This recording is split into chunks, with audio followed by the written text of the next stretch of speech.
What's happening, folks? Back with another reaction, back with some more Nena, and we're up to the penultimate tune on their 1985 English language album, It's All in the Game. Thank you again to both Seb and Michaela for providing German language insight in terms of how these songs differ or are similar to the original German versions. And the penultimate track is You Don't Know What Love Is, which makes me think of that Foreigner song, I Want to Know What Love Is, I Want You to Show Me.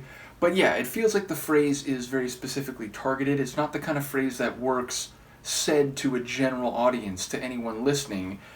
And I suppose if this is being directed at a particular person, the implication is that the speaker thinks they fail to appreciate the significance or the character of emotional understanding and thus are not behaving in a manner reflective or speaking in a manner reflective of knowing what love truly is. Now, of course, that could only be the perception of the speaker, so it might be a case where the other party would offer a different opinion about the situation. But either way, it sounds like there's a bit of, maybe not hostility, but certainly judgment and critique on the part of the phrase coming from the speaker. So let's see what I can pick up on a first listen. This is Nena. This is their English language album. It's All in the Game, and once again, on the inner sleeve there are lyrics, so I will check after I listen and think about what I've heard. And the track is You Don't Know What Love Is, and as I said, this is from 1985.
wailing away right to the end.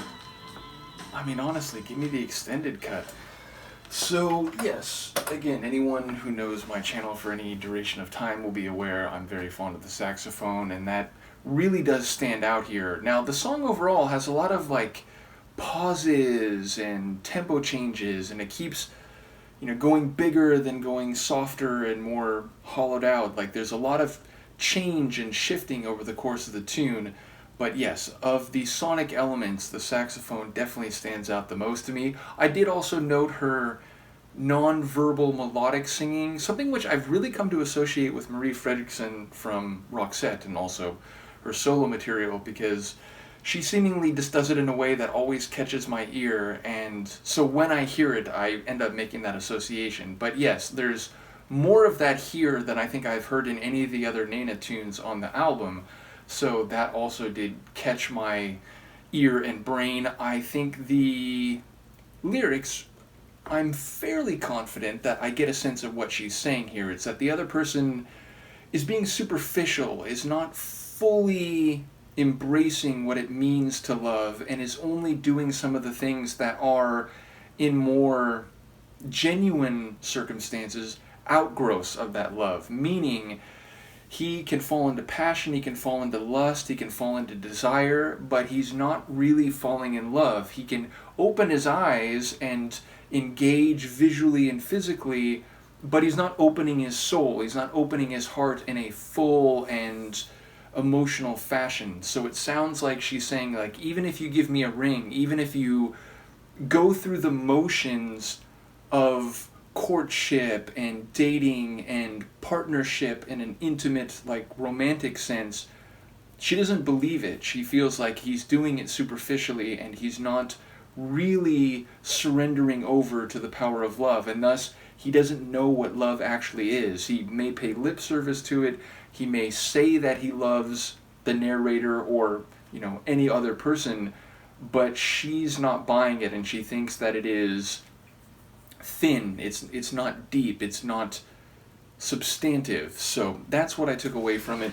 Let me now check the actual lyrics, and once again I may have to get my phone just to make sure that these aging eyes can actually read. Okay, so you don't know what love is. Okay, you might give me your hand, you might give me a kiss, you might know a secret, but you don't know what love is. I think I heard that all perfectly. You might bare your muscles, which I was amused by, and I was thinking of giving a flexing gesture, and then I thought, don't be too silly on camera, sir. But yes, you might bare your muscles, you might take off your clothes, you might open your eyes, but you never open up your soul. You fall into passion, you fall into lust, you fall into desire, but you never fall in love. You might be courageous and willing to succeed, you might know what it takes to win, but you don't know what I need. I did catch that, although the first line I didn't hear courageous clearly. Na na na, you don't know what love is. Na na na, you don't know what love is. I like that they wrote those. But you might give me thunder, you might give me rain, you might give me lightning, but with you the weather doesn't change. Indeed, na na na, you don't know what love is. You fall into passion, you fall into lust, you fall into desire, you never fall in love. What is this? Like, the bottom line is like, oh, it's just the songwriting credit, which again is both Nena and DeBello. So yeah, the song is essentially what I thought, and I actually caught most of that, which, even for English lyrics isn't often the case. I often catch tidbits or some lines but not others, but yeah, I think I essentially got the essence of this one. And it's interesting because there's no line about her, like, storming away or, like, giving up on the person, but she's being very frank, and she's suggesting that, it's you. Like, you're the reason this isn't real, this isn't full, this isn't substantive. And by saying with him the weather never changes, I suppose she's not particularly optimistic about his ability to recognize the shallow or superficial engagement that he is showing or manifesting. So yeah, I suppose, it looks like clouds are still on the horizon in the future, but she is being very clear about the way she sees things and the deficiency of his emotional commitment or demonstration. So, yeah, a well-written song. I do, of course, wonder how similar to or different from the original German this might be. And the final track, when we come back, I don't know how to pronounce this correctly. It's like Auf Wiedersehen, but I believe it means like goodbye, right? Isn't that the one of the German ways to say goodbye or farewell? So it feels like that's appropriate to have as the final track on the album. We'll look forward to that and learning how wrong my pronunciation was when we come back for the next one, which I hope isn't the end of the Nena journey. Again, this is the only vinyl I have of her/them, but we'll see what we can do after that. In any case, let me know what you think, and I will see you for the next one. Peace.